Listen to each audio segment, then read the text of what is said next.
Heart of the ocean, भाग 3, the devil. जैसे ही देव ने श्लोक को बाहर आते देखा, वह तुरंत उसके पास जाकर खड़ा हो गया। श्लोक ने गंभीर स्वर में कहा, मुझे वह मिल गया है। वह डायमंड उस लड़की के पास था।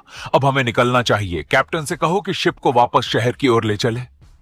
इतना कहकर वह आगे बढ़ा और फिर रुककर बोला, और सुनो, डॉक्टर्स की एक टीम को विला पर पहुंचने के लिए कहो। डॉक्टर फीमेल, महिला होनी चाहिए, और डॉक्टर लक्ष्य को भी तुरंत आने के लिए कहो। पहले तो देव ने उसकी सारी बातें सुनी, पर आखिरी बात सुनकर वह दंग रह गया।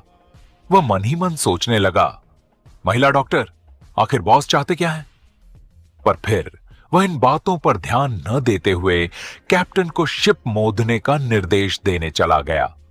वहीं श्लोक शिप के डेक पर जाकर खड़ा हो गया। काफी समय तक ढलते हुए सूरज को घूरने के बाद उसके होठों से सिर्फ 2 शब्द निकले, कौन हो तुम?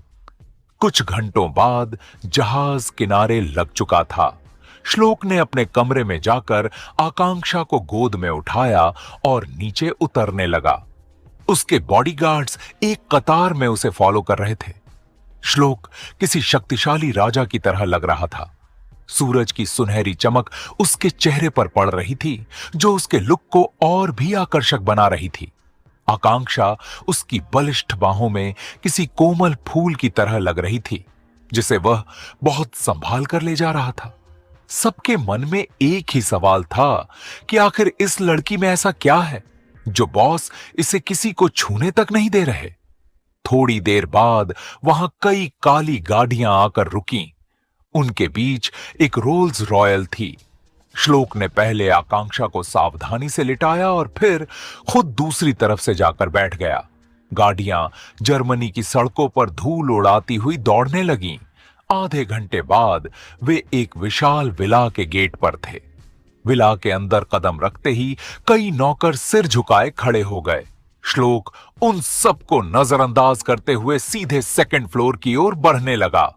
श्लोक के साथ एक लड़की को देखकर सभी नौकर एक दूसरे को हैरानी से देखने लगे। तभी श्लोक की आवाज गूंजी, जॉन! जॉन, जो वहां का हेड बटलर था, तुरंत सामने आकर सिर झुकाकर खड़ा हो गया। श्लोक ने आदेश दिया, मैडम के लिए कपड़े और जरूरत के सामान का इंतजाम करो और वह सब मेरे कमरे में शिफ्ट करवाओ। इतना कहकर वह आकांक्षा को लेकर लिफ्ट से ऊपर चला गया। जॉन हैरानी से देखता रह गया, पर वह खुश भी था कि आखिर श्लोक